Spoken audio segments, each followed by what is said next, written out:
Imagina que quieres enviar un mensaje urgente, algo importante, que tiene que llegar sí o sí. Hoy sacas el móvil y en un segundo tu mensaje cruza el planeta. Ahora quítate el móvil, quítate internet, quítate el teléfono, la radio, el telégrafo, el correo tal como lo conoces. No queda nada. Y aún así, tienes que hacer llegar tu mensaje desde Roma hasta una legión que está luchando a 3000 kilómetros en las frías fronteras de Britania. ¿Cómo lo harías? Pues los romanos lo hacían todos los días. Movían información, órdenes, noticias y cartas de amor por un imperio del tamaño de un continente, sin un solo cable ni una sola pantalla. Y la forma en que lo lograban es una de las cosas más ingeniosas y menos conocidas de toda su civilización.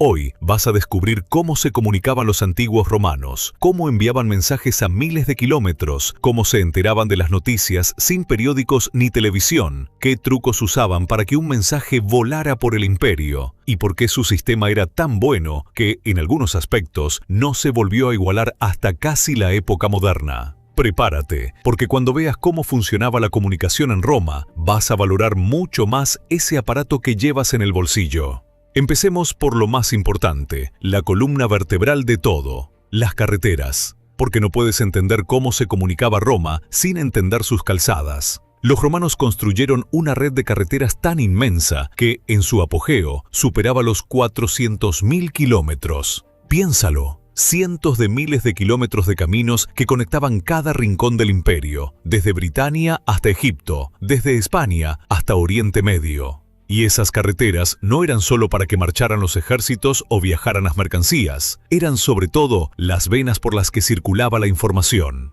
Sin ellas, nada de lo que vamos a contar habría sido posible. La comunicación de Roma viajaba, literalmente, sobre piedra. Y aquí está el primer gran invento, la joya del sistema, el Cursus Publicus, el servicio postal imperial. Este fue el sistema de correo oficial del Estado romano, creado por el emperador Augusto, y era una maravilla de organización. Funcionaba un poco como un relevo gigante. A lo largo de las calzadas principales, cada cierta distancia había estaciones. En esas estaciones había caballos descansados, mulas, carros y alojamiento. Un mensajero oficial llegaba a caballo, agotado, con su mensaje. Y en lugar de seguir con su caballo cansado, cambiaba a un caballo fresco en la estación, o entregaba el mensaje a otro mensajero descansado que continuaba el viaje. Así, sin parar, en relevos, el mensaje avanzaba a toda velocidad de estación en estación. Piensa en lo listo que es esto. El límite de la velocidad no era el cansancio de un solo hombre o de un solo caballo, porque siempre había uno fresco esperando en la siguiente parada. El mensaje podía seguir avanzando día y noche, cambiando de montura una y otra vez. Gracias a este sistema de relevos, un mensaje urgente podía recorrer distancias enormes a una velocidad asombrosa para la época. Se calcula que en un día podían cubrirse fácilmente unos 80 kilómetros y en casos de máxima urgencia, forzando el sistema, muchísimo más. Era, para su tiempo, la comunicación a la velocidad del rayo. Y antes de seguir, porque lo que viene ahora sobre las señales a distancia te va a alucinar. Si te está gustando este viaje al mundo de la antigua Roma, suscríbete al canal, que aquí te cuento la historia como nadie te la contó. Y déjame una cosa en los comentarios. ¿Tú aguantarías esperar semanas para recibir una simple respuesta? Sigamos. Merece la pena detenerse en cómo eran realmente esas estaciones de la calzada, porque eran un mundo en sí mismas. Había de dos tipos. Unas eran paradas grandes, casi pequeñas posadas, donde un viajero oficial podía comer, dormir y donde se guardaban los caballos y carros de recambio. Otras eran paradas más pequeñas, pensadas solo para el cambio rápido de montura. Estaban repartidas de forma bastante regular a lo largo de las rutas, cada cierta cantidad de kilómetros, calculadas justo para que un caballo pudiera llegar de una a la siguiente sin reventar. Era, en esencia, la misma idea que una autopista moderna con sus áreas de servicio y sus gasolineras, solo que en lugar de repostar combustible, repostabas caballos frescos. Y todo ese sistema exigía una organización tremenda detrás. Alguien tenía que criar y mantener miles de caballos y mulas por todo el imperio. Alguien tenía que abastecer las estaciones de comida y forraje. Alguien tenía que vigilar que nadie usara el sistema sin permiso. Mantener el Cursus Publicus costaba una fortuna, y ese coste recaía en buena parte sobre las comunidades locales por las que pasaban las rutas, que estaban obligadas a colaborar. Comunicar un imperio no era gratis. Se pagaba con un esfuerzo constante y enorme de miles de personas trabajando para que las órdenes y las noticias no dejaran de fluir nunca. Ahora bien, el cursus publicus tenía una pega enorme. No era para ti, no era para la gente normal. Era un servicio del Estado, reservado para la correspondencia oficial, para las órdenes del emperador, los informes de los gobernadores, los asuntos militares. Un ciudadano cualquiera no podía usarlo para mandarle una carta a su primo. Para usar el correo imperial necesitabas un permiso especial, y esos permisos estaban muy controlados, porque mantener todo ese sistema de caballos y estaciones era carísimo. Así que la gran red postal de Roma era, en el fondo, la herramienta de comunicación del poder. El Estado necesitaba saber qué pasaba en cada rincón del imperio y dar órdenes deprisa, y para eso construyó la mejor red de mensajería del mundo antiguo. Entonces, ¿cómo se les apañaba la gente normal para enviar sus cartas? Pues aquí no había magia, había apaños. Si eras una persona corriente y querías mandar una carta, tenías que buscarte la vida. Lo más habitual era aprovechar a alguien que fuera a viajar en esa dirección. Un comerciante, un soldado, un viajero, un conocido que se dirigiera a la ciudad donde vivía la persona a la que querías escribir. Le dabas tu carta y le pedías el favor de que la entregara. Los ricos lo tenían más fácil, porque tenían esclavos a los que podían enviar expresamente como mensajeros personales, recorriendo el camino solo para llevar y traer sus cartas. Pero para la mayoría, mandar una carta era un acto de paciencia y de suerte. Confiabas tu mensaje a un viajero y luego esperabas, a veces semanas o meses, sin saber siquiera si había llegado. Y ahora hablemos de las noticias, porque una cosa era mandar una carta y otra muy distinta era enterarse de lo que pasaba en el mundo. Hoy tienes las noticias en la palma de la mano a cada segundo. En Roma, la información pública funcionaba de otra manera fascinante. Existía una especie de periódico oficial del Estado llamado las Actas Diurnas, que se podría traducir como los sucesos del día. Eran una especie de gaceta pública donde se anunciaban las noticias importantes. Decisiones del gobierno, resultados de juicios, nacimientos y muertes de gente importante, noticias militares e incluso sucesos y curiosidades de la ciudad. Y estas noticias se exponían escritas en lugares públicos, como el foro, para que la gente pudiera acercarse a leerlas o a que alguien se las leyera. Piensa en lo que eso significa. Roma tenía, hace 2000 años, algo parecido a un tablón de noticias oficial, un antepasado remoto del periódico. La gente se acercaba al centro de la ciudad y allí, escritas y expuestas, estaban las novedades del imperio. Los que sabían leer se enteraban directamente, los que no, escuchaban a otros comentarlas. La noticia se propagaba de boca en boca desde ese punto central hacia todos los rincones de la ciudad. Y para el resto del imperio, esas noticias viajaban por las mismas calzadas y con los mismos mensajeros, tardando semanas en llegar a las provincias más lejanas. Cuando en la frontera se enteraban de algo ocurrido en Roma ya era historia vieja. Los mercaderes, además, tenían sus propias redes informales de información, porque para comerciar necesitaban saber los precios, las guerras y los peligros de las rutas. Un comerciante que iba de ciudad en ciudad era, en sí mismo, un portador de noticias vivo, que contaba en cada parada lo que había visto y oído en la anterior. La información viajaba pegada al comercio, saltando de boca en boca por los mercados de todo el Mediterráneo. Y hablando de las cartas, ¿en qué escribían? Porque no tenían papel como nuestro. Los romanos usaban varios materiales fascinantes. Para las cartas importantes y los documentos usaban el papiro, hecho de una planta egipcia, o el pergamino, hecho de piel de animal tratada. Pero para las notas del día a día, para lo rápido y lo cotidiano, tenían un invento genial y reutilizable: las tablillas de cera. Eran tablas de madera con un hueco relleno de cera. Escribía sobre la cera con un punzón puntiagudo llamado estilo, marcando las letras. ¿Y cuándo querías borrar y volver a usarla? Simplemente alisabas la cera con el otro extremo del estilo, que era plano, y ya tenías una superficie limpia para escribir de nuevo. Era en el fondo la pizarra borrable de la antigüedad. Los niños aprendían a escribir en ellas, los comerciantes apuntaban sus cuentas y la gente se mandaba notas rápidas. Hay un detalle sobre las cartas privadas que las hace preciosas, porque gracias a ellas conocemos la vida real de la gente común. En un fuerte romano en la frontera de Britania, en un lugar llamado Vindolanda, los arqueólogos encontraron un tesoro increíble.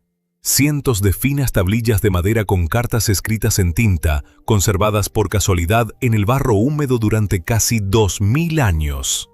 Y esas cartas no hablaban de grandes batallas ni de emperadores.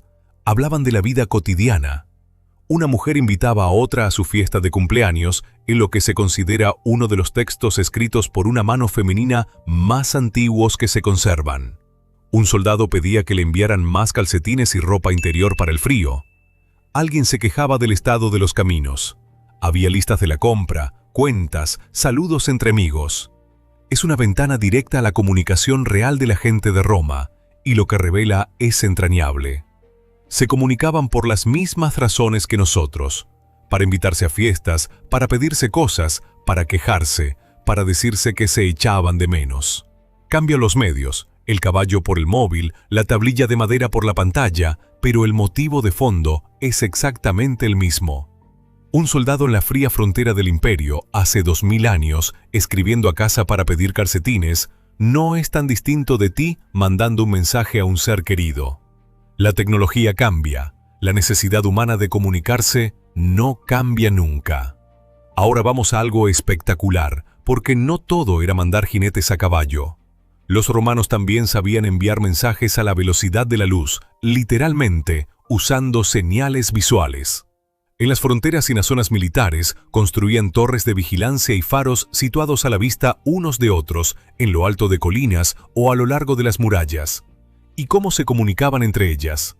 Con fuego y humo. De día usaban señales de humo, de noche usaban antorchas y hogueras.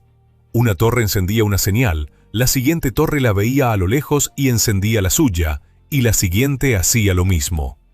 Así, un mensaje sencillo, como una alarma de ataque, podía saltar de torre en torre y recorrer una distancia enorme en cuestión de minutos, mucho más rápido que cualquier jinete. Era en esencia un telégrafo hecho de fuego. Y aquí está lo verdaderamente ingenioso, porque no se quedaron en el simple «enciende una hoguera si viene el enemigo». Algunos pensadores de la antigüedad diseñaron sistemas para enviar mensajes complejos con antorchas. Uno de los métodos más brillantes consistía en usar 2 grupos de antorchas y una especie de tabla con letras. Colocando un número determinado de antorchas a un lado y otro número al otro lado, se podía indicar una letra concreta del alfabeto. Levantando distintas combinaciones de antorchas, una tras otra, se podía deletrear una palabra entera a distancia. Piénsalo. Habían inventado una forma de enviar mensajes escritos por el aire, con luz, siglos antes de que existiera la electricidad. No siempre era práctico y era lento de usar, pero la idea es genial y demuestra hasta qué punto le daban vueltas al problema de comunicarse deprisa. En el campo de batalla, la comunicación era otro mundo, rápido y ruidoso. En medio del caos de una batalla, con miles de hombres gritando y las armas chocando, ¿cómo transmitía sus órdenes un general? No podía ir gritando de uno en uno, así que usaban instrumentos. Las trompetas y los cuernos militares, como la tuba y el cornu, tenían toques distintos que significaban órdenes distintas. Un toque para avanzar, otro para retirarse, otro para cambiar de formación. Los soldados aprendían a reconocer esos sonidos y así, con música de guerra, el general dirigía a su ejército entero en mitad del estruendo. También usaban los estandartes, esas insignias que cada unidad llevaba en alto. Los soldados seguían a su estandarte y los movimientos de esas insignias servían para guiar y coordinar a las tropas. Perder el estandarte era una deshonra terrible, en parte porque sin él la unidad perdía su punto de referencia. Y había un detalle astuto en las cartas importantes que no podemos pasar por alto: la seguridad. Porque si confías tu mensaje a un viajero desconocido durante semanas, ¿cómo sabes que nadie lo ha abierto y leído por el camino? Los romanos tenían soluciones.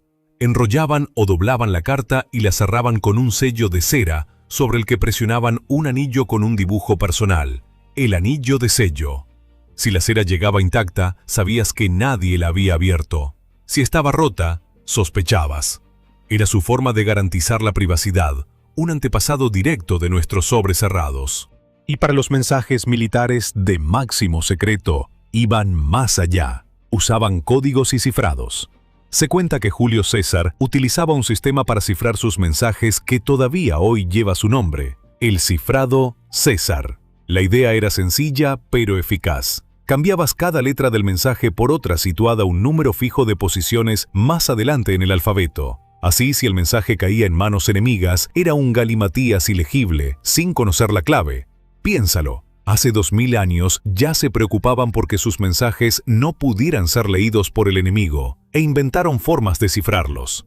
La criptografía, ese arte que hoy protege tus mensajes y tus contraseñas en el móvil, tiene una de sus raíces en un general romano intentando que sus órdenes no cayeran en las manos equivocadas. Recapitulemos cómo se comunicaban los antiguos romanos. Construyeron una red de 400.000 kilómetros de carreteras que eran la base de todo. Sobre ellas montaron el Cursus Publicus, un servicio postal estatal de relevos con caballos frescos en cada estación que llevaba las órdenes del imperio a una velocidad asombrosa, aunque solo para asuntos oficiales. La gente normal se apañaba confiando sus cartas a viajeros y comerciantes. Escribían en papiro, pergamino y en tablillas de cera reutilizables. Enviaban alarmas y mensajes a gran distancia con torres de fuego y humo, e incluso diseñaron sistemas para deletrear palabras con antorchas.